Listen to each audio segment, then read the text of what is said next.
Bueno, pues buenas tardes. Veo que somos cada vez más. Muchas gracias por estar. Tenemos que agradecer en primer lugar a la entidad que nos acoge, la casa, el Centro de la Memoria Histórica, que nos acoge con tanta amabilidad en este estupendo sitio. Grita un poquito más o Arrimo un poco más. Bueno, insisto, muchas gracias por estar aquí. Hoy tenemos la suerte de contar con Enrique Santos Unamuno, que es asiduo aquí, es un amigo, y nos va a dar una estupenda conferencia. Enrique Santos Unamuno es licenciado, como la mayor parte de vosotros sabéis, en Filología Italiana, doctor en Filología Hispánica por la Universidad de Salamanca. Fue lector de Lengua y Cultura Española en la Facultad de Ciencias Políticas en la Universidad de Milán desde el 91 hasta el 2000. En la actualidad es profesor de Literatura Comparada en la Facultad de Filosofía y Letras de la Universidad de Extremadura en Cáceres. Entre 2008 y 2001 coordinó el Grupo de Investigación de Lenguas y Culturas de la Europa Moderna de la Universidad de Extremadura.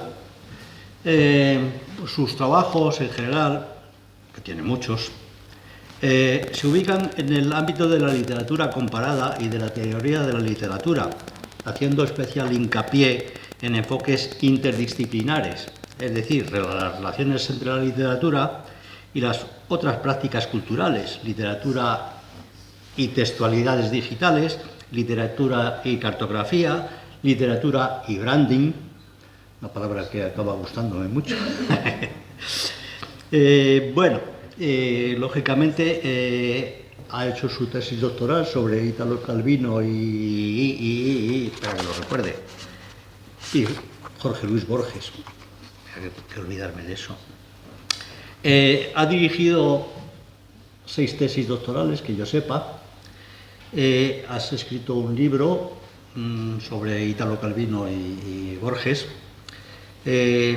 Tengo controlados 19 artículos en revistas y colaboraciones en obras colectivas otras 12 y una reseña en un libro. Bueno, en fin, y se me quejaba de que pensamos que por ser bisnieto de Unamuno tiene que saber más que nadie de Unamuno, pero se lo tiene que aprender como los demás, porque el tiempo ha ido pasando. En fin, todo tuyo, te lo dejo. Estamos ansiosos por escucharte. Muchas gracias. Muchas gracias, Daniel. ¿Se me oye bien? Y muchas gracias en principio a toda la gente que está aquí y que ha decidido pasar un rato, espero agradable, y muchas gracias a la Asociación de Amigos de Unamuno y a todo lo que va alrededor, y en especial a Paco Blanco, que fue el que me metió este bonito embolado que yo acepto además con total cariño, porque tiene que ver con cosas en las que estoy trabajando. Hoy lo que os voy a presentar básicamente es un proyecto en principio siempre digo de libro, pero los libros creo que ya no tiene mucho sentido escribir monografías, porque lo que escribes un libro en 2 o 3 años el mundo ha cambiado. Yo soy más de la escuela británica de escribir más artículos y más a menudo, ¿de acuerdo? Entonces otra cosa es escribir ensayo, me refiero en este caso a libros académicos. En cualquier caso, en principio nace como un libro que espero en el futuro sea un ensayo sin notas a pie de página, o al menos con las notas al final, que tiene que ver con efectivamente la figura de Unamuno en cuanto celebrity, ¿no? En cuanto celebridad. Y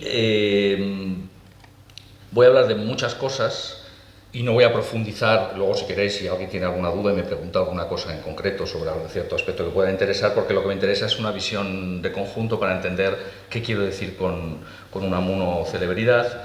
Normalmente Unamuno ha sido trabajado mucho como intelectual, obviamente, mucho menos con lo que llamamos santos culturales, que es un paradigma de estudios que surge en la universidad entre Islandia y Eslovenia, no por casualidad.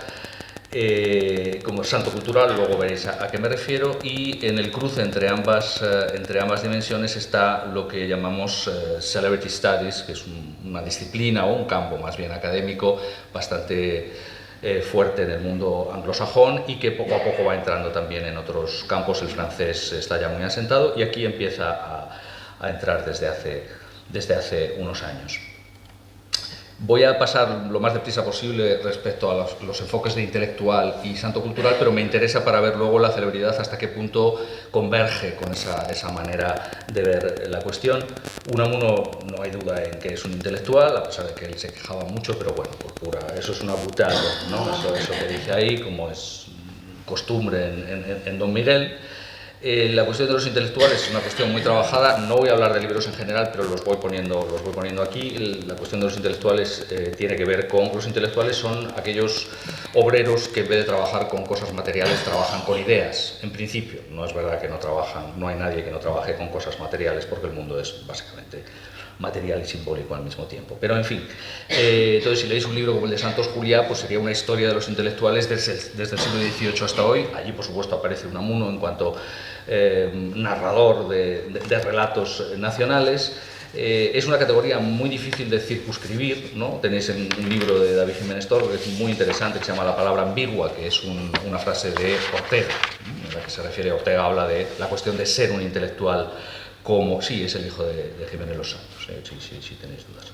Es un libro que está muy bien, muy en la escuela, digamos, oxoniana, muy británico en su manera de entender los procesos sociales y culturales. Es un libro que está bien y habla fundamentalmente de la dificultad de... no existe una carrera de intelectual, por así decirlo, ¿no? Como si puede existir de filología. Entonces eso hace que las cosas muden con el tiempo.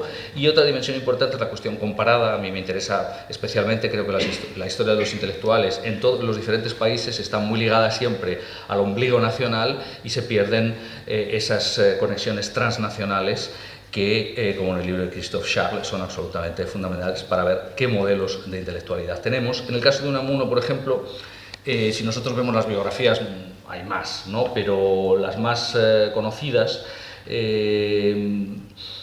nos hablan sobre todo de un Unamuno intelectual, pero a mí no me gusta mucho el género biografía para entender ciertas cuestiones. Me interesa mucho más el concepto de trayectoria, que es un concepto sociológico, ¿no?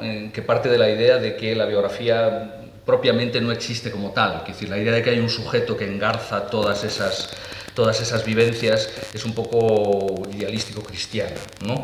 Entonces me interesa mucho más el concepto de trayectoria. Bourdieu lo explica muy bien. Dice, es imposible hablar de un viaje de metro entre una estación y otra si no tenemos toda la red clara.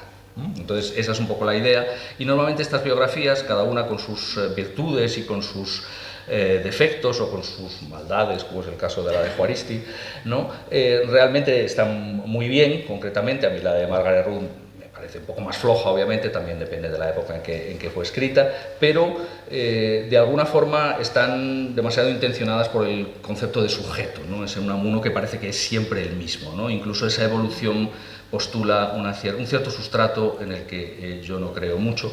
En cualquier caso, para entendernos, ¿no? Y visto que sois todos unamunófilos y algunos unamunólogos, pues no tendréis problema en entender esas dos fases que yo he puesto ahí en principio. Unamuno es un intelectual que entre, vamos a decir así, la década de 1880 y 1966, el momento de la muerte, pues es una estrella emergente en principio y luego acaba siendo otra cosa.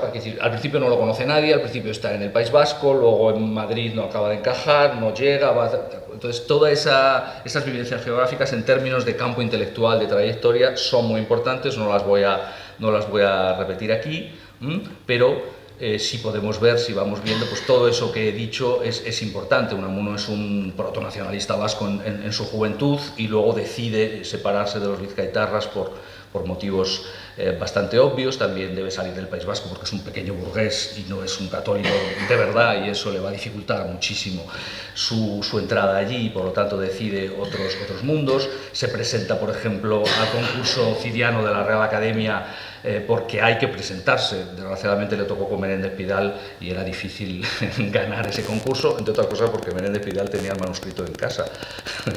debido a la potencia de su familia, luego le da por hacerse socialista, es decir, todos estos cambios que conocéis bien tienen que ver con posiciones en un tablero de intelectualidades que no es solo nacional, que también es internacional, la cuestión de la guerra colonial, no voy a abundar en esto. Sí es interesante saber que, por ejemplo, a la altura de 1930, cuando él vuelve ya del exilio, Unamuno, y antes ya, es realmente un planeta solitario. Fijaros cómo a veces los no académicos ven cosas que los académicos no ven. Eso es un cartel literario publicado en 1927 en la Gaceta Literaria y dibujado por G.C., que sabréis quién es, supongo, que era muy inteligente, un señor bastante peligroso, pero muy inteligente. Y ahí veis, por ejemplo, cómo Unamuno aparece como planeta solitario totalmente. Eso es una historia, digamos, más bien es una visión sincrónica del campo intelectual español, tanto de la novela como de los periódicos, y ahí veis a Unamuno, veis que cerca está Juan Ramón, que también es un planeta, pero más pequeño, y orbitando alrededor de los dos está Bergamín, ¿no? Podréis encontrar ahí todo el mundo del ABC, tendréis a Valle Inclán, Baroja, que aparecen como si fueran planetas, ¿no? Estrellas fugaces, ¿de acuerdo? Entonces, Unamuno, ¿cómo llega ahí? ¿Cómo se gana esa idea de ser realmente un planeta solitario? Bueno, cuando él vuelve, esos últimos años, lo conocéis bien, ¿no? Eso yo os he puesto, no es país para viejos liberales, ¿no? Y esos años finales son bastante duros. Bueno, son los años de ser político, pero también son los años en los que ya es un intelectual afirmado con toda una serie de homenajes, lecciones, por supuesto también ataques, ¿no? Esta es una caricatura en el número 1 de Nueva Cultura, ¿no? La revista de Josep Renau, en la que el Partido Comunista tiene un papel importante, y ahí tenéis ese Unamuno, digamos, agusanado, ¿no? Y tiene un texto de Armando Bazán, un comunista peruano muy agudo también, y muy de lengua bastante viperina, en el que escribe un texto y explica más o menos esa posición unamuniana en el campo. Pero como veis, llegamos hasta el 36, hasta el doctorado honoris causa. ¿Cómo llega ahí Unamuno? Eso es lo que normalmente se ha explicado desde el punto de vista de la historia de los intelectuales. La guerra no diré nada de momento, porque luego sí que aludiré en cierto momento. Entonces, la cuestión de que Unamuno es intelectual no ofrece, digamos, dudas. Podemos encontrar más datos, podemos encontrar más cosas, pero sabemos bastante. La cuestión de la santidad cultural es menos conocida porque no están dentro de los estudios literarios. Es una teoría que más o menos es en el año entre 2016 y 2019 es cuando empiezan a salir más materiales.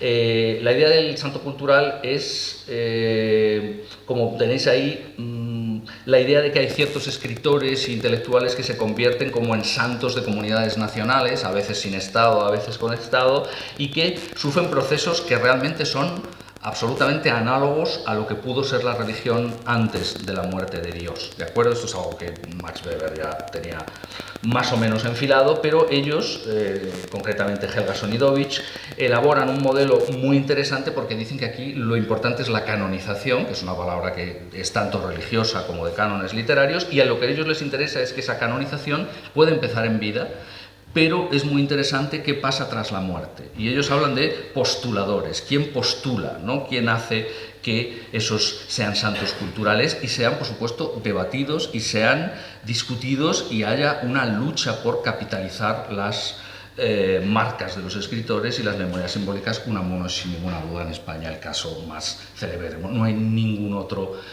parecido. Quiero decir, Machado es Machado y todo el mundo tiene bastante claro dónde ubicarlo, Juan Ramón Jiménez.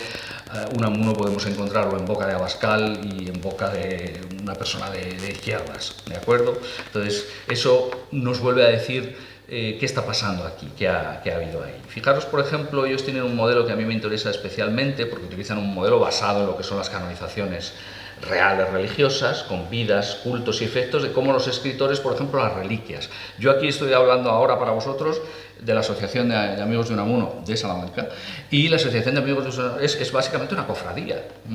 Básicamente una cofradía, lo digo con todo el respeto, pero realmente es la admiración lo que une, ¿no? Yo trabajo sobre Unamuno no por admiración ni por inquina, trabajo porque es mi trabajo, me pagan por ello, y puedo trabajar sobre Dante, y soy una persona no excesivamente religiosa, por no decir claramente atea, ¿no? Entonces, no tiene nada que ver, sin embargo, otras personas tratarán a Dante o a Unamuno de otras maneras. Entonces, por ejemplo, cada vez que la gente se reúne el 31 de diciembre y le pone una flor, son rituales, es lo que se hacía con los santos, no es lo mismo.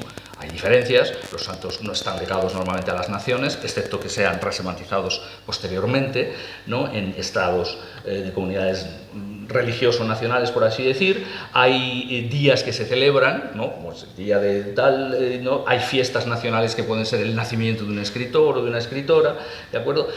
La filología en buena medida es eso, ¿no? La búsqueda desesperada de un corpus primario de fuentes para llenarlo, y luego, ¿no? La lista de la compra de Nietzsche que decía Foucault, ¿no? Que cualquier cosa que se encuentre es citado y es hecha una edición crítica, ¿de acuerdo? Se conmemora, se adoctrina en la escuela quién era Unamuno, se sigue estudiando Unamuno. Yo tengo que hablar en el Instituto de Montánchez en abril, y a mí me llaman, en parte porque soy bisnieto de Unamuno y en parte porque soy especialista en literatura, y por lo tanto es un poco la idea de que ellos tienen que darlo en el programa, ¿no? No pueden decir yo me lo salto, ¿de acuerdo? Eso tiene que ver con la formación de comunidades, y obviamente Unamuno en ese sentido es absolutamente fundamental. Uno puede estar de acuerdo con sus ideas, ¿no? A mí eso me da igual personalmente. De acuerdo, lo que me interesa es que Unamuno realmente es muy grande. Es el más grande con mucha diferencia, ¿de acuerdo? Yo lo resumo siempre en: a nadie se le ocurre hacer una camiseta de Ortega y Gasset, ¿de acuerdo? Y estoy hablando de un grande desde el punto de vista intelectual, pero no es conmensurable a Unamuno. No estoy diciendo que sea mejor ni peor, ¿de acuerdo? Sencillamente los orteguianos han dominado cierto cotarro y lo siguen dominando, y por lo tanto Unamuno ha sido muy criticado, ¿no? Por ese orterismo, pero pasado el tiempo nos damos cuenta de que si hacemos una conferencia sobre Ortega como celebrity no podemos hacerlo. De acuerdo, Ortega, un intelectual orgánico, puro y duro, ¿no? Inteligentísimo, importante en ciertos aspectos, ¿no? Pero no es como Unamuno en ningún aspecto prácticamente. ¿De acuerdo? No digo que piensen diferente, digo que no son encuadrables en marcos intelectivos parecidos, excepto como intelectuales. ¿De acuerdo? Como santos culturales no. Ortega y Gasset, desde luego, no era un santo en ningún caso, y desde luego no cultural. Aquí tenéis, por ejemplo, esto es importante porque es a partir de la muerte de Unamuno cuando realmente se empiezan a mover una serie de engranajes, incluso antes de la muerte de Unamuno. Eso aparece en noviembre, el 4 de noviembre de 1936, en una revista catalana que se llamaba El Papitu, que era una revista antiguamente psicalíptica y que luego se convirtió en una revista muy ligada a RC, a Esquerra Republicana, humorística, divertidísima, donde publicaban los mejores caricaturistas catalanes, y había muchos. Choyol es un caso, y ahí veis que dice que Unamuno ya está muerto. Ese es el número que se hace por el Día de los Muertos de noviembre. Y se dice Unamuno ya está muerto, que es una cosa que se repite durante la guerra en muchísimos ámbitos, en cuanto Unamuno, digamos, da su apoyo, vamos a decir así, sin entrar en mayores distingos, en principio al golpe de los sublevados del 36, y luego en el momento en el que, en el 12 de octubre, pasa otra cosa que conocemos bien, se sigue diciendo eso, pero ahora también en la derecha. Es decir, hay una damnatio memoria que en cierto momento, aquí tenéis un caso, esto es el 4 de noviembre, las noticias en esa época no circulaban como circulan ahora, evidentemente, ya se sabe mucho del Paraninfo, pero todavía se siguen publicando algo como esto, en el que Unamuno sigue apareciendo como algo parecido a Franco o a Eugeni d'Ors o a, digamos, los blancos del Papitu, ¿de acuerdo? Entonces, aquí esto es un trabajo, me lo voy a saltar, pero esto es en lo que estoy trabajando ahora como intelectual. Estoy haciendo un trabajo que se llama Espectros de Unamuno. Obviamente es Derrida lo que está por detrás, son los espectros de Marx, y es toda la cuestión de los cadáveres. Hay toda una serie desde Giorgio Agamben hasta, digamos, Verderí, por eso lo he llamado Dead Matter, que significa los muertos cuentan o materia muerta. ¿De acuerdo? Significa ambas cosas, y es importantísimo porque las disputas sobre muertos, por ejemplo, Schwartz habla de la historia del cadáver de Evita Perón o de la momia de Lenin. Bueno, el caso de Unamuno lo sabéis muy bien, está en sazón, ¿de acuerdo? Pero evidentemente ya hemos visto cosas que no sabe mucha gente, pero vamos a ver más. ¿De acuerdo? Y eso a mí me interesa, esté de acuerdo o no, eso son posiciones en el mundo real, a mí me interesa como estudioso qué nos está diciendo esto. Entonces ahí yo estoy estudiando la doble rehabilitación, ¿no? Que empieza desde la muerte de Unamuno, por parte de la derecha primero, ¿no? Cuando Miguel de Unamuno murió, ¿no? Ese famoso prólogo en el que a partir de ahí el falangismo asuntivo iba a llegar hasta la generación del 98, el famoso libro de la Inentralgo, ¿de acuerdo? Os he traído esta imagen que quizá no conozcáis mucho, ese es Unamunocles. Esto apareció en una novela, bueno, novela, por llamarla de alguna manera, del doctor Albiñana, que se llama La República Jordana, ¿no? Y ahí aparece Unamuno, veis, como un poco entre los cínicos griegos y el fascismo.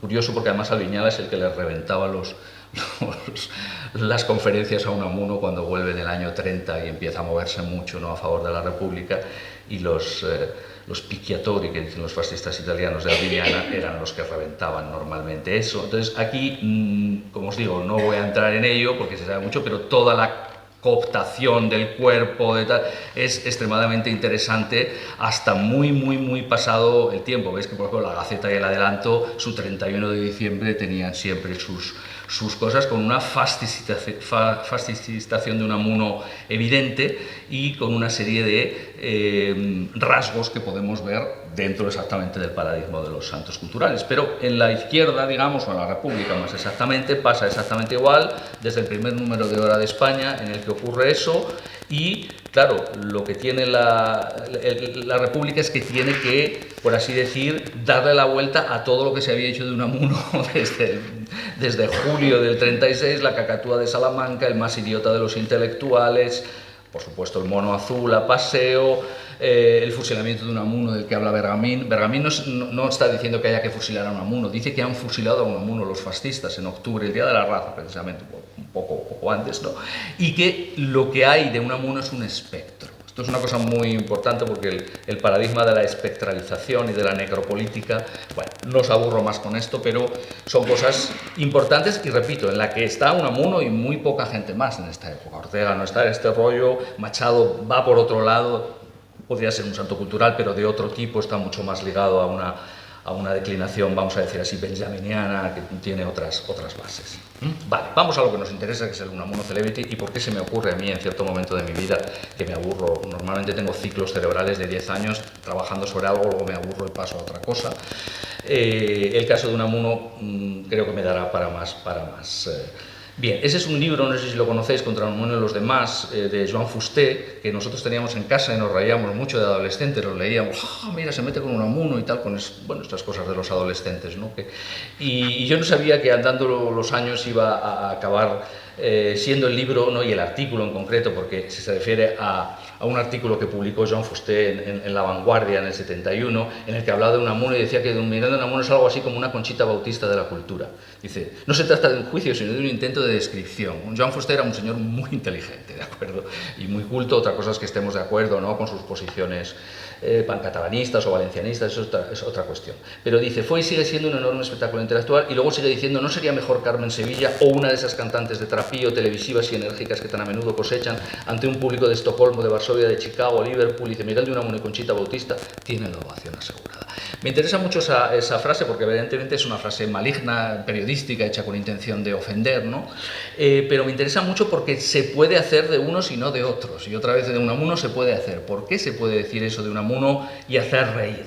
De acuerdo a las personas que se identifiquen con... Bien.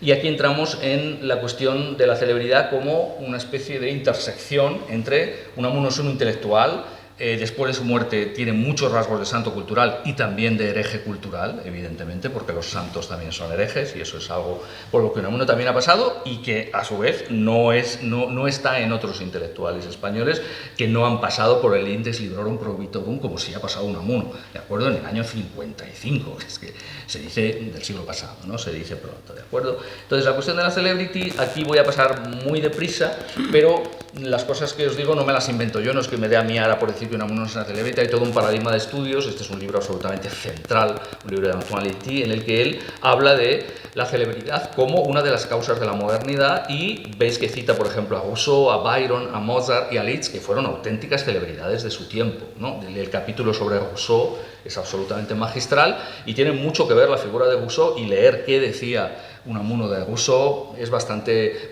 como que decía de Víctor Hugo, ¿no? Eso se ve muy bien en cómo se hace una novela, que es en buena medida un intento de huguización de su propia persona, ¿no?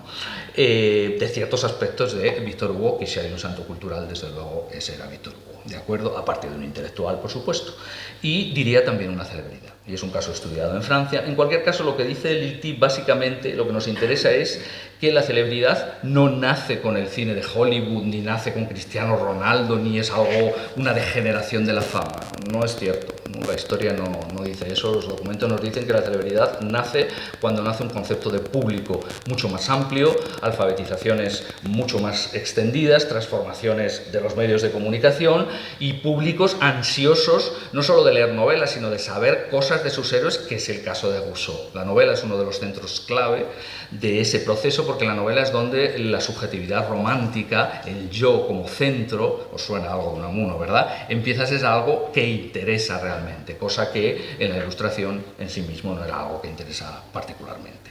¿De acuerdo? Entonces Rousseau, que está un poco a caballo entre eso, este es un libro absolutamente fundamental, porque además, como dice ahí al final, dice: el discurso sobre la celebridad es muy ambiguo. Por una parte se busca, pero por otra parte uno se quiere escapar. El caso de Rousseau es paradigmático, pero podríamos hablar de Voltaire, que era otra celebridad de su tiempo, o podríamos hablar de Madame de Staël o de muchos otros. Claro, esto pasa en Francia y en Inglaterra. En esta época en España no puede haber celebridades, porque para que haya celebridades hace falta un sistema protoindustrial, unos medios de comunicación de masas, leyes de prensa no restrictivas. Entonces, evidentemente, España eclosiona mucho más tarde, y ahí está Unamuno. ¿De acuerdo? El sistema, es decir, ahí es donde os decía, los intelectuales y la historia de los intelectuales ha de ser estudiada de manera comparada y teniendo en cuenta los décalages, ¿no?, los gaps, las diferencias de ritmo histórico que puede haber, las duraciones. No es lo mismo Francia ni que Alemania, que Gran Bretaña, desde el punto de vista de historia de la cultura, historia de la sociedad, historia de la economía, pero todo eso acaba repercutiendo. Lo cual no quiere decir que Unamuno no sea un intelectual que coge algunas de sus cosas de un cierto modelo zoliano, ¿no?, de Émile Zola, pero claro, lo coge en una época española diferente, y además Unamuno también cambia. No es lo mismo en Unamuno de 1902 que el de 1930. Es decir, por eso digo que estoy hablando de manera muy por encima. Esto es un discurso que exige muchísimas mayores fuentes. ¿De acuerdo? Solamente estoy intentando que veáis de qué hablan los Celebrity Studies. Este es un libro bastante importante, diría yo también, de Greg Jenner. Él ya sí hace una especie de historia de la celebridad con muchísimos casos, entre ellos muchísimos literatos, por ejemplo Gertrude Stein, que es un caso también de libro, pero muchos otros, Lord Byron, que ha sido estudiadísimo como celebridad de su época. No solo eran famosos, eran célebres, no es lo mismo. Entonces él habla de 5 criterios para la celebridad. Dice: es una persona que tiene un carisma único, entendiendo carisma en el sentido paulino, ¿no?, de gracia concedida por Dios, o si queréis en el sentido weberiano, ¿no?, de realmente tener, comentábamos ahora con Paco, ¿no?, el carisma unamuniano es algo evidente y no se le escapa a nadie, ¿no? Muy conocido por el público, y eso en el caso de Unamuno en vida fue absolutamente fundamental, y por eso se metía con hazaña y decía aquello de: no os fiéis de hazaña, que un escritor sin lectores se amarga, ¿no? Claro, Unamuno sí tenía muchos lectores, no tanto de su obra, que no la leía tantas personas, de su obra, vamos a decir, de teatro, de novela, de cuento, incluso de filosofía. A la gente lo que le gustaba eran los artículos, a la gran mayoría, no a la gente, ¿de acuerdo? Entonces consiguió pasar una barrera que Ortega nunca pasaría, por eso escribió La rebelión de las masas, claro, porque no le leían. Tiene una marca, un brand diseminado por los medios. Esto veremos luego algunas imágenes, pero Unamuno tiene unos niveles, en la época en la que estábamos en España, de exposición pública y de modalidades de interés por su figura que son difícilmente conmensurables a las de otros intelectuales del periodo o de otros escritores. Una vida privada consumida como entretenimiento dramático por el público. Esto en el caso de Unamuno, también en Muerte es evidente, se siguen publicando biografías. Las anécdotas unamunianas, por ejemplo, no hay ningún caso en la historia de España, yo diría que solo Quevedo. Son los 2 personajes que han sido proverbiales, ¿de acuerdo? Unamuno es proverbial en el sentido de que puede dar proverbios y más cosas que luego os enseñaré, que parecen curiosidades, pero no son curiosidades, no son banalidades, ¿de acuerdo? La seriedad no está en los objetos del mundo, la seriedad está en las miradas de los científicos, ¿no?, que son los que construyen esos objetos. Hablo de ciencias humanas, evidentemente. También en las ciencias puras, digamos, es importante quien mira. Bien, entonces su definición de celebridad, y creo que Unamuno toca todos los palos, sea en vida y desde luego ya en muerte es para mí indiscutible, es una persona única, conocida de manera extensa a través de los medios, ¿no?, de comunicación, y cuya vida se consume públicamente como un entretenimiento dramático. Pensad, por ejemplo, en la entrevista de Unamuno con el rey, ¿no?, y con Romanones y todo lo que se habla, las caricaturas que salieron después. Eso realmente no es propiamente una cuestión solo intelectual, es una cuestión de qué ha dicho Unamuno, qué ha hecho Unamuno. Luego veremos algunos ejemplos. Dice, y cuya marca comercial es provechosa, quiere decir, genera dinero para los que la explotan, que se lo digan a Salamanca y a la Universidad de Salamanca, iros a Mercatus y veréis algunos casos ahora, pero esto es algo que ha pasado también, y el propio Unamuno dice, y también, por supuesto, para ellos mismos. Unamuno tenía muy claro cuál era su diseño para poder ganar más o menos dinero, publicar aquí y allí, eso lo hacen, digamos, todos los intelectuales, pero además el caso de Unamuno es paradigmático porque él es capaz de confrontarse con públicos que en principio no deberían ser para él, lo cual a su vez le ha generado y le generó enormes crisis. La del 25 en París es... ¿no? Entre el 25 y el 27 Unamuno tiene una segunda crisis fortísima que tiene que ver exactamente con me estaré pasando, ¿de acuerdo? Tiene que ver con muchos otros aspectos, algunos son políticos, otros son personales, pero tiene mucho que ver con quién quiero ser, cuál es la imagen pública, cuál es la marca que yo estoy dando. Entonces, para que veáis que no estoy totalmente loco, pero no es este el motivo. Hay muchos libros sobre historias de la celebridad, por ejemplo. Esto, claro, los británicos lo tienen mucho más trabajado porque en 1750 Gran Bretaña era un país moderno, en 1750 España era un país del séptimo mundo y lo ha seguido siendo hasta prácticamente 1970, ¿de acuerdo? Pero bueno, es decir, no comparando las esferas públicas que puede haber en Estados Unidos o en Gran Bretaña o Francia o Alemania, en Prusia, en principio, con la que podía haber en España, la España de los años 20 y 30, esa sí es la España en la que empieza a haber una esfera pública de masas, en la que los tipos de públicos empiezan a diversificar, no solo... Entonces, veis, por ejemplo, figuras como Gertrude Stein, Scott Fitzgerald han sido tratadas desde este punto de vista, pero para que veáis, Wilde es un caso... una de las primeras celebridades. Esa es una foto hecha cuando Wilde va a hacer una serie de conferencias a Estados Unidos y es que es un auténtico tormentone, que dicen los italianos, quiere decir, es en todos los periódicos. Dickens, la mayor parte del dinero que ganó Dickens lo ganó haciendo lecturas públicas en Estados Unidos de su obra, con cientos de personas ahí sentadas. La gente lo olvida porque piensa que es algo que está en las librerías, ¿no? Pero eran seres humanos, obviamente, con... Bueno, desde un punto de vista diferente, por ejemplo, retrospectivo, Dante ha sido trabajado de esta manera, no en vida, pero sí a posteriori, ¿no? Un lingüista como Giuseppe Antonelli ha hecho un trabajo sobre Dante como personaje pop absolutamente extraordinario, porque Dante también es un santo cultural. Hay una revista ya dedicada a los Celebrity Studies, hay un libro extraordinario de Noel Vallis de la Universidad de Yale que se llama Lorca Afterlife, que empieza a transitar esta vía, es un libro complejo que trata de varias cosas. Este libro será traducido por la editorial Renacimiento, espero, no sé si saldrá en el 2026, entiendo que sí, y he tenido la suerte de prologarlo yo, si es que al final sale el prólogo, que creo que sí, es un libro que, en mi opinión, hay que leer en la lengua que sea. Y por último, por ejemplo, para que veas hasta qué punto los Celebrity Studies nos pueden ayudar a ver cosas que en principio no veíamos antes. Esa es una exposición preciosa que se hizo sobre la importancia de la fotografía en el sistema intelectual español a partir del siglo XIX, y entonces, bueno, se llamó El rostro de las letras, cómo eran retratados, y aparecen pues fotos de Jacint Verdaguer o de Zorrilla, bueno, ¿cuál es la primera foto que aparece en portadilla? Es que es del libro, ¿de acuerdo? Y en este caso esto es una digamos, una foto, por así decir, familiar, muy en la línea burguesa. No era fácil tener fotos en esta época, y menos de ese talento. Claro, evidentemente si eras rector era más fácil. Entonces esto tiene que ver porque lo olvidamos, hoy todos hacemos fotos en millones de sitios, pero yo me encuentro con muchas personas de mi familia política que no tienen fotos.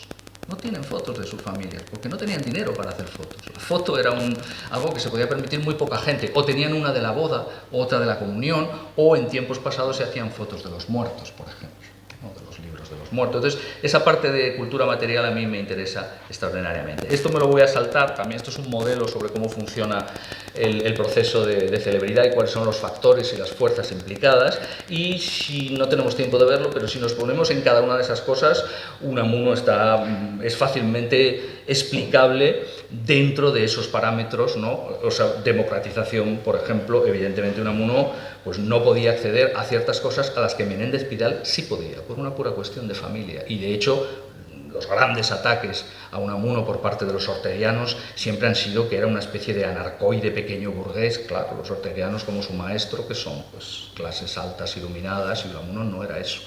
Unamuno primero era periférico, y segundo, no venía de la alta industria vasca ni de la banca, no, venía de otro sitio, y eso evidentemente tuvo que ver con su propia idea y con su propio proyecto intelectual, por utilizar el concepto sartreano, en el que él vio muy bien por dónde podía ir y le ganó la partida a todos. Y por eso estamos aquí. Porque Unamuno realmente era muy grande, estando o no estando de acuerdo con posiciones personales, eso ya no me compete a mí decirlo, ¿de acuerdo? También diversificó su obra y migró de ser un escritor en cierto momento a ser un político, cosa de la que se arrepintió amargamente en los últimos años de su vida probablemente, pero da igual, esas decisiones ya habían sido tomadas, igual los medios y por supuesto la comodificación, el hecho de que haya una marca Unamuno que genera dinero, repito, que se lo digan a Salamanca, ¿de acuerdo? Que se lo digan a la universidad. Bien, vamos a la bibliografía unamuniana, porque muchas de estas cosas no son realmente originales, han sido dichas ya. Un libro poco leído, me parece, demasiado poco leído, de Luis Grangel, El retrato de Unamuno, de 1957. Una de las partes de ese libro se llama La pasión, ¿no? Y un capítulo en concreto, más bien, una parte con 3 capítulos se llama Erostratismo, que es efectivamente uno de los vicios de Unamuno. Sabéis que Eróstrato fue aquel personaje histórico que el mismo día en el que nació Alejandro de Macedonia decidió quemar el templo de Éfeso para pasar a la posteridad. Se hizo famoso a base de quemar, y hay muchos casos. En Japón hay un caso muy famoso también, de ¿no? la quema de un templo shintoísta para poder pasar, y todo el mundo se acuerda de cómo se llamaba aquel monje, ¿verdad? Era la única manera que, digamos, no había Operación Triunfo, entonces era más difícil tener tus 15 minutos de gloria, ¿de acuerdo? En aquella época, si querías tener gloria, no eran 15 minutos, era más tiempo y tenías que hacer una barra basada muy grande. Bien, en el caso de Unamuno también va a hacer sus barrabasadas. Fijaros lo que dice Grangel. Dice, hombre de letras, intelectual a pesar suyo, Unamuno buscó el renombre de la fama literaria, eso es indudable. Veamos cómo luchó por ella. El modo unamunesco de alcanzarla consistió en poner su más íntimo vivir al desnudo en todos sus escritos. Rousseau, Las confesiones, ¿de acuerdo? Que es un libro magistral y hoy en día nos parece muy normal, pero no lo es. Como no lo eran las agustinianas, no lo es el de Rousseau, siendo muy diferentes. Unamuno, escritor, es tan solo el cronista de lo que en su mundo interior vive y le es dado contemplar. Tuvo que hacerlo así porque pervivir en la memoria de los hombres obliga siempre a entregarse. Y cuando se desea eternizar no solo un nombre, sino con él al ser humano que sufre, goza y vive, se ha de dar en espectáculo, esa es la palabra clave, espectáculo la propia vida sin ocultar nada, hacer de nuestras obras diario e íntimo. Este es el problema que transita por debajo de cómo se hace una novela. Todas las dudas, ¿no?, que le plantea esa exposición pública que le va a suponer una serie de cosas que probablemente él no quería. Pero esto es la celebridad. Quiero ser muy famoso, pero que no me den el coñazo en la calle, ¿no?, que no me pidan autógrafos. Ese es el problema. Y Unamuno tenía un plan para eso y lo consiguió hasta, yo diría, el 1930, ¿no?, hasta el 1924, ¿no? Y luego después su celebridad pasó a otro nivel mucho más alto y mucho más. Por eso digo que el propio Unamuno tiene una transición importante que se ve en sus cartas, que se ve en sus ensayos. 50 años después, uno de los mejores libros para mí que se han escrito sobre Unamuno como intelectual, ¿no?, es Miguel de Unamuno o la creación del intelectual español moderno, ¿no? Stephen Roberts ve perfectamente cómo Unamuno se inventó una manera de ser intelectual, por eso los orteguianos lo detestan, ¿de acuerdo? Porque se salió completamente y por eso él tenía sus más y sus menos con Ortega, siendo dos personas muy inteligentes y muy fuertes ambas dos, ¿no? Pero Unamuno, en mi opinión, le ganó la partida. Eso puede ser bueno o malo, pero supo ver cosas que el otro creo que no supo ver, siendo una persona de una inteligencia extrema, ¿de acuerdo? Fijaros aquí, está hablando Roberts concretamente de ese Unamuno regresado del exilio, dice: Unamuno volvió a convertirse en pionero al ser el primer intelectual que hizo uso pleno de la maquinaria publicitaria, transformándose en una estrella mediática a lo largo de la década de 1920 y de ese modo ejerciendo su influencia en más gente que ningún intelectual hasta entonces, puedes decirlo, al conseguir llegar a sectores de la población tradicionalmente inmunes al poder de seducción del intelectual. La política legendaria y el estrellato mediático de Unamuno también trajeron consigo, no obstante, un precio que pagar. Su actividad pública de altos vuelos de principios de la década de 1920 y después, durante el exilio, sacó a la superficie viejas dudas acerca de las consecuencias de la vida pública y la representación de un papel, forzando a Unamuno a plantearse penetrantes preguntas sobre su filosofía de la historia. Se puede decir más alto, pero no más claro. Para mí, si alguien quiere tener una idea clara de la trayectoria, no de la biografía, de la trayectoria intelectual de Unamuno, ha de leer ese libro porque es absolutamente, y de hecho empieza con una demolición absoluta de toda esa bibliografía anti-98ista y sobre todo anti-Unamuno, porque era el más poderoso de todos los 98istas, con mucha diferencia, intelectualmente. Bueno, todas esas críticas que se le habían hecho desde un punto de vista de modelo de intelectual orteguiano. Por lo tanto, Unamuno se inventó una manera. Por eso Unamuno ha sido tan imitado. Umbral trató de ser como es. Juaristi, que Dios le perdone, intenta ser como él, pero no puede. No les da. Y eso genera normalmente rabia, en el caso de Juaristi, sin duda. Bueno, la iconografía unamuniana es decir, aquí también no solo es importante ver o hacer una exposición como la estupenda que organizó Paco y hacer un catálogo, sino decir qué géneros de iconografía se han hecho, qué motivos han sido, cuándo se han hecho en cada momento. Otra vez, el mapa del metro. No vamos a hacer eso, evidentemente, pero es interesante porque tiene que ver con la proyección pública. Vamos a ver solamente algunas cosas de lo que yo llamo self-branding autorial, y para que veáis que no estoy totalmente loco, la cuestión del escritor marca no me la invento yo, ¿de acuerdo? Es decir, hay mucha gente trabajando sobre esto y estos son libros recientes todos ellos. Yo sí he publicado algunas cosas, pero bueno, vamos a ver, por ejemplo, para que veáis, evidentemente hago calas de un discurso muy complejo. ¿Voy bien más o menos? Vale, ¿os aburrís mucho? No. Si os aburrís, pedid por favor, como hacen los... I yield. Fijáis así en el suelo para que ceje la llave grecorromana. Vale, vamos a ver algunos casos, repito, he intentado espaciarlos en el tiempo, pero evidentemente esto no demuestra nada. Necesitamos más base, pero una charla evidentemente no es un libro.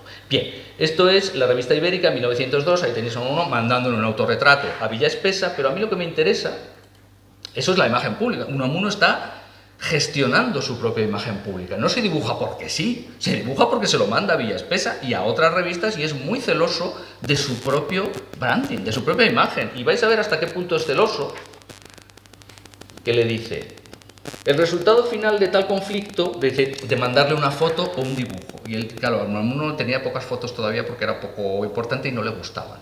Y dice: es la decisión de enviarle el retrato, pues el resistirse a que aparezca en público la imagen de nuestro físico arguye en los tiempos que corren mayor petulancia que el ceder a ello.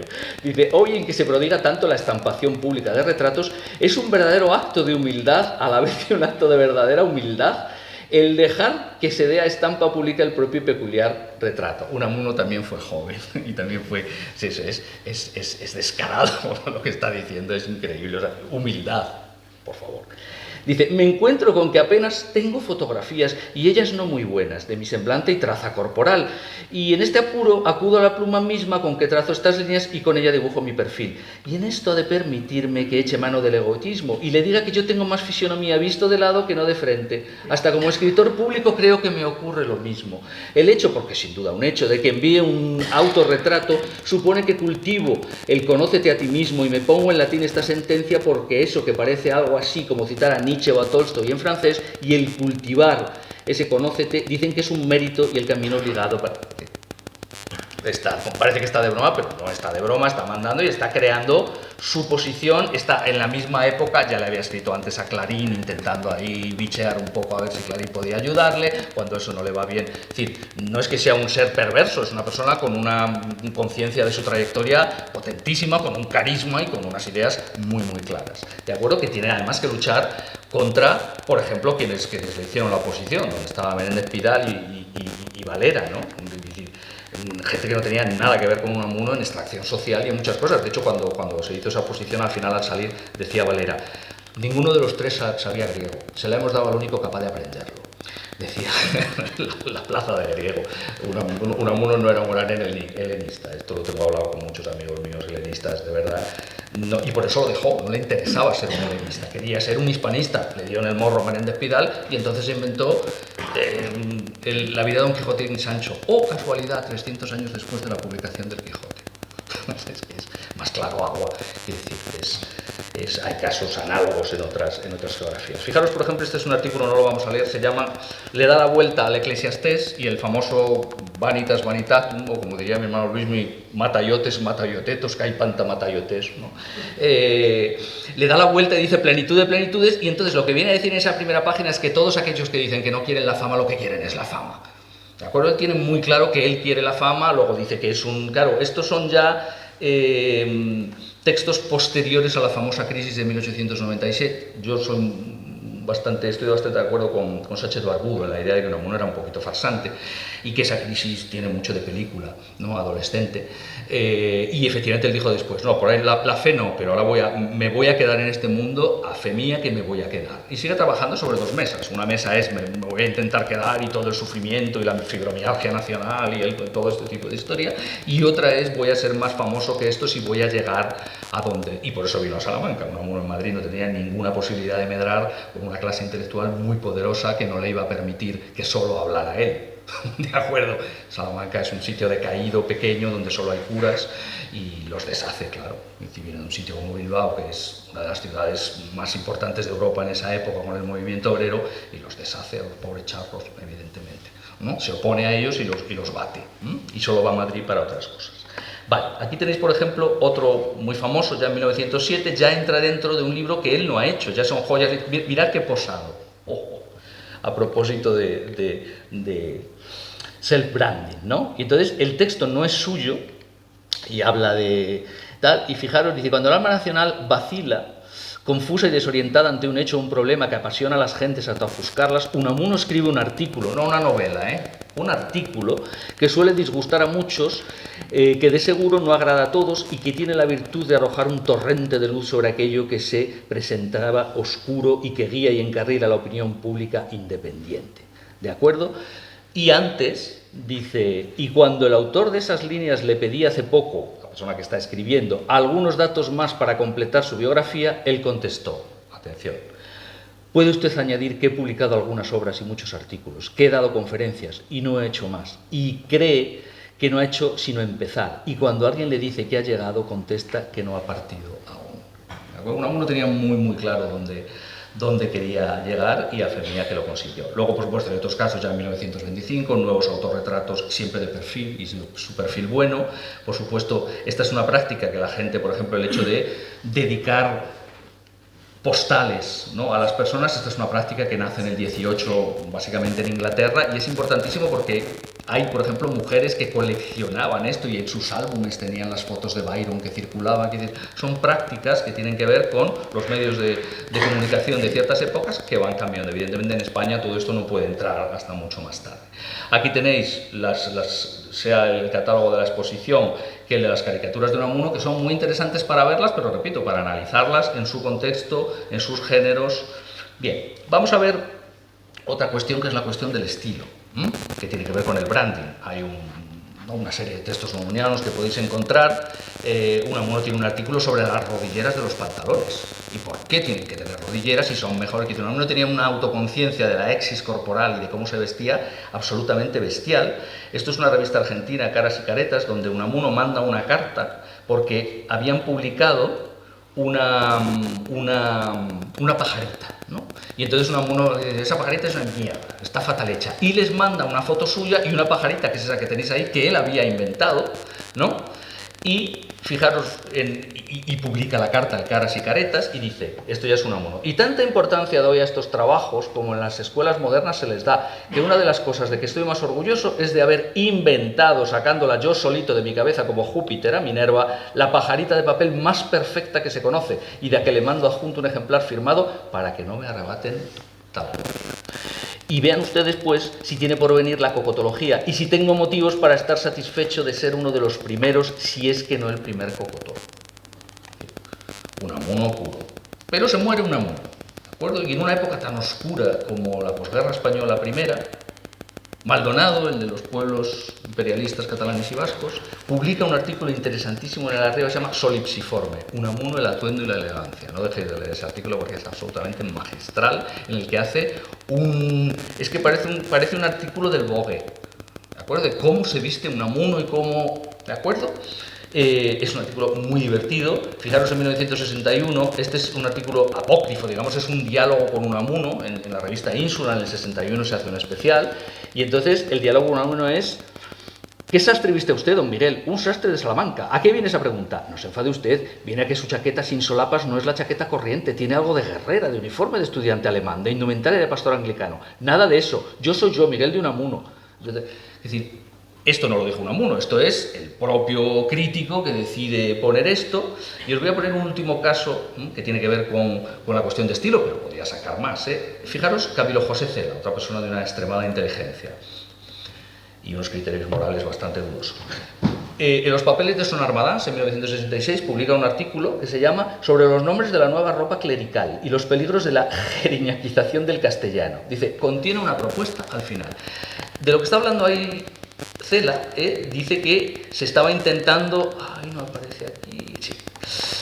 Se estaba intentando llamar a ese el clergyman, ¿sabéis? Que es ese tipo de chaqueta parecida al que llevaba Unamuno, y entonces al final del artículo, que es bastante truño, fijaros, se pone a hablar de McFarlane, ¿os acordáis de los Manferlanes? Por eso, por el McFarlane, y acaba hablando de eso y de la capacidad eponímica que tienen algunos individuos para que las cosas se llamen como son ellos, ¿no?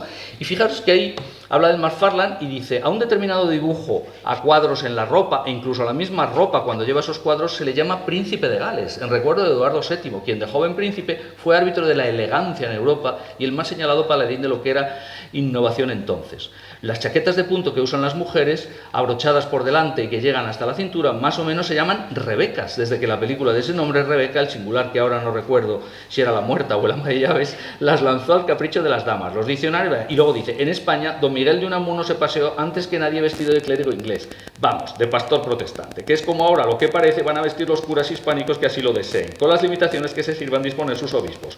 ¿Por qué no llamar Unamuno con minúscula, claro, al traje que él empleara ya en 1904, fecha del retrato de Ramón Casas? La propuesta queda hecha. El artículo incluye varios de los cuadros famosos que estaban en la exposición, tanto el dibujo de Casas como creo que el de Zubiaur, una serie de ellos. Entonces, para que veáis hasta qué punto en el año 66 Unamuno tiene la capacidad eponímica, eso es muy difícil, ¿no? Los epónimos muestran cuando algo es kafkiano o dantesco, hace falta mucha potencia cultural para poder dar eso, unamuniano, de hecho, ¿de acuerdo? Si decimos barogiano, pues es que tiene que ver con Baroja, pero no significa lo mismo que unamuniano. Unamuniano tiene unas connotaciones, como tiene dantesco, como tiene, ¿de acuerdo? Pero fijaros que incluso en el estilo, en la ropa, y parece como que son cosas poco importantes, pero no son pocos importantes. Quiero decir, la presentación de sí de los escritores que hoy pueden tener en Instagram es diferente a la que tenía Unamuno, pero es una línea, ¿de acuerdo? Es decir, los procesos de celebrización de las sociedades, Unamuno es uno de los primeros, porque no es elegante en el sentido de que lo podía ser Valera o el propio Ortega, sino que decide hacer cosas bastante estrambóticas, extravagantes incluso, para crear un estilo propio. El segundo aspecto que me interesa estudiar y del que voy a citar solamente un caso es el de los fans unamunianos. Normalmente cuando se habla de fans siempre parece como son gente que está mal de la cabeza, ¿no? O es el obsesivo ¿no? solitario que acaba matando a John Lennon, por así decir, o la masa de histéricas e histéricos que gritan porque ven a Taylor Swift. Y siempre son los jóvenes, los tontos, los que oyen cosas bien. El proceso de fan, en este libro Adoring Audience hay un par de artículos interesantes. Eso es lo que os acabo de decir, pero fijaros, la autora, que tiene muy mala leche, dice, ¿pero qué pasa si cambiamos los objetos de la descripción por ejemplo, profesores?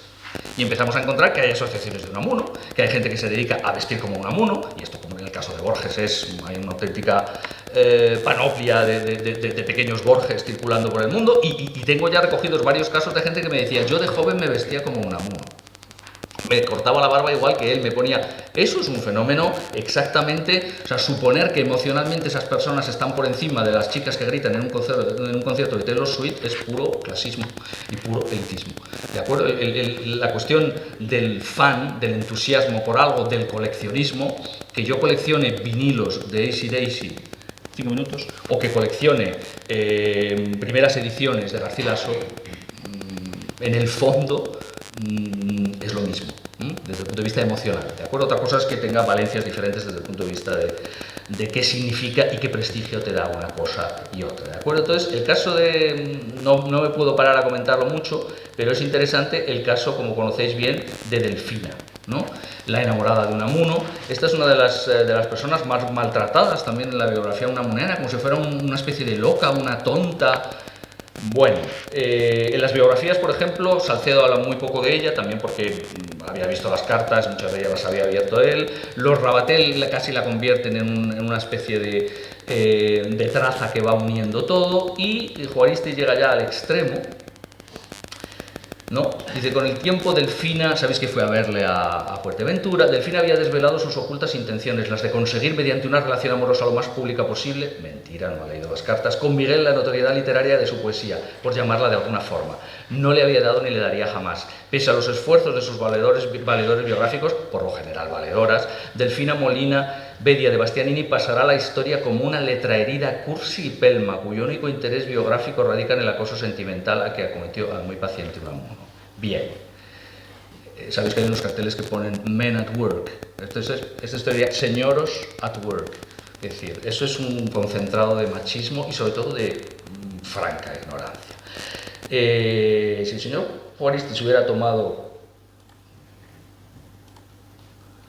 la molestia de leer la biografía de Delfina, sabría que es la primera persona que entró en la Universidad de Buenos Aires como química, que estuvo gestionando el departamento de química muchísimo tiempo, sabría que fundó la Sociedad Argentina de Lingüística, ¿de acuerdo? Y que fue una de las que contribuyó a la liberación de la filología argentina del yugo de los Américos Castro, los amados Alonsos, quiero decir, y que estuvo muy metida en polémicas junto a Borges sobre el idioma argentino respecto al español, en posición totalmente opuesta a la de Unamuno. En eso nunca estuvo de acuerdo con él, a pesar de estar locamente enamorada, ¿de acuerdo? Entonces, Delfina lo que era básicamente una fan, ¿de acuerdo? Una fan, pero lo curioso es que era una fan de un personaje que normalmente tenemos por un personaje de la alta cultura, y esto es por lo que ha sido arrinconada y no se ha podido ver que el proceso por el cual, y si uno lee las cartas, va pasando eso, es un proceso que tiene que ver con las 5 checklists, digamos, los 5 elementos de la checklist de Jenner, pero de libro, ¿de acuerdo? Y hay otros casos, ¿no? Ahora se está trabajando sobre cartas de mujeres a Unamuno, hay varios proyectos,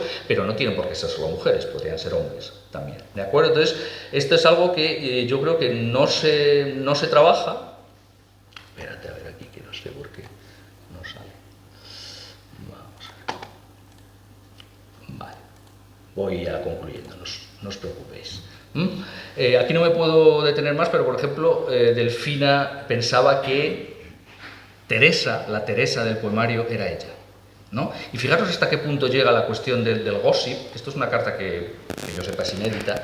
Es una carta de Guillermo de Torre en el 55 que le escribe a Delfina, ya mayor, ya muerto Unamuno, y le dice: mi distinguida amiga, acabo de recibir hoy un copioso y detenidísimo libro sobre Don Miguel de Unamuno y sus poesías, el de Manuel García Blanco, que es un libro extraordinario, y tal, no sé, que conviene un análisis, no sé qué, le dice tal. Fijaros lo que dice. Dice: falta por supuesto el examen de Teresa, con mención de trozos de cartas.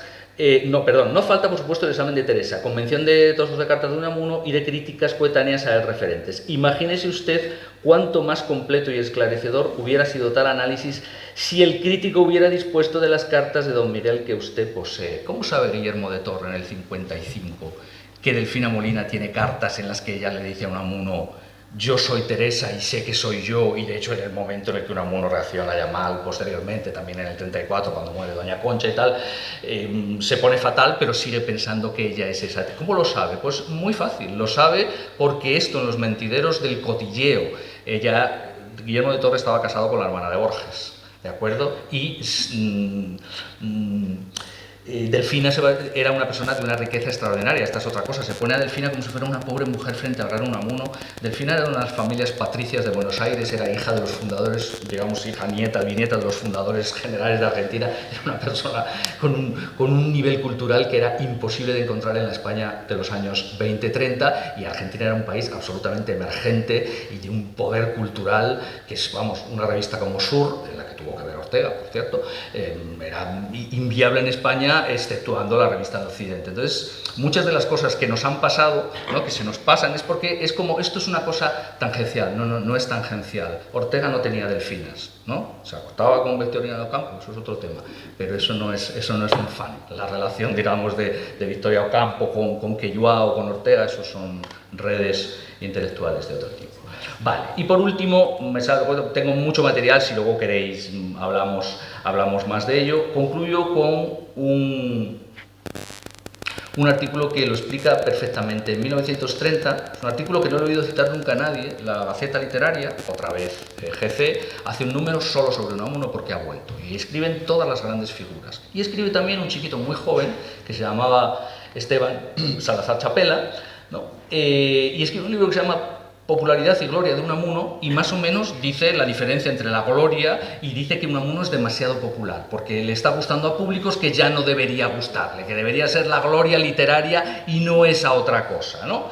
Y ahí queda el artículo, es un artículo muy breve, como veis, porque él era un chico muy joven, ¿no? Y dice lo que la gente tiene que hacer es leer a Unamuno, ¿no? Y nota. Bueno, lo interesante es que en 1961, en un ejemplar de La Torre, nos explica Salazar Chapela qué había pasado cuando él escribió ese artículo. Y nos cuenta que en la trasera allí de la Gaceta Literaria estaba Eugeni d'Ors, que no soportaba a Unamuno porque eran iguales de megalómanos y por lo tanto tenían ciertos problemillas entre ellos, y cuenta lo siguiente, y este sí que no puedo dejar de leerlo, y concluyo con esto para que veáis hasta qué punto Unamuno tenía muy claras ciertas cosas, ¿no? Él era un chiquito joven, Unamuno en el año 30 era un figurón, ¿de acuerdo? Él figurón y acababa de volver del exilio. Y entonces dice, enseguida Unamuno se refirió a mi artículo, al que os acabo de glosar, y dice, voy a transcribir en cursiva sus palabras porque la recuerdo exactamente. Dice, me interesó mucho aquello que usted me disparó desde la Gaceta, mucho, ¿no? Y el otro siguen hablando y le dice luego Unamuno, pero usted no llevaba razón en nada de lo que usted decía.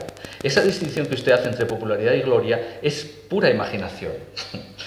Y dice, mi satisfacción interior bajó a mis pies verticalmente, porque ¿sabe usted para qué hizo Dios el mundo? Y Unamuno se me quedó mirando con una mirada de mochuelo esperando que yo contestara algo. Contesté al fin tímidamente. Siempre se ha dicho que lo hizo para su gloria. No, ahí está usted equivocado. Por eso su artículo de usted está equivocado de arriba abajo. Dios no hizo el mundo para su gloria. Dios hizo el mundo para hacerse célebre.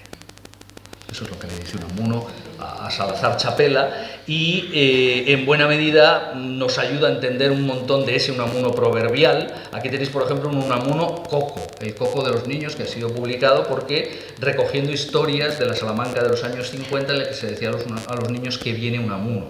¿De acuerdo? Es decir, las celebrities siempre tienen amores y odios. Esto es una publicidad de la pasiflorina, que era un medicamento para dormir. Y ahí tenéis, Unamuno dijo, hay una cita de la agonía del cristianismo en la que se habla de Hesíodo, ¿no?, que decía que los griegos antiguos morían como domados por el sueño, dice, ¿no? Y lo curioso es que en esa serie hay muchos, incluido Ortega, nos habla de una comodificación de la literatura y de la música que no es algo que viene de los años 80, 90 y de la posmodernidad, que existe ya en la España de los años 30.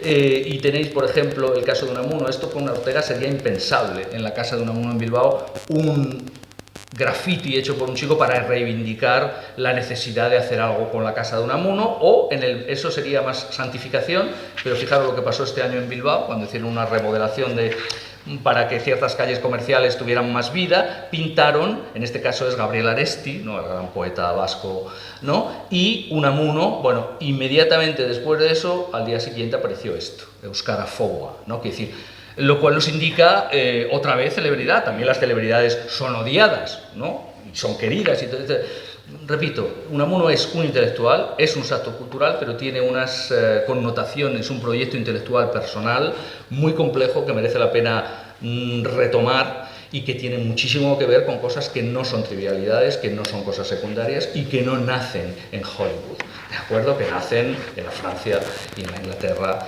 de la post-ilustración, básicamente. Y eso es un poco a lo que dedico mis días. Como veis, no soy una persona muy divertida. Muchísimas gracias.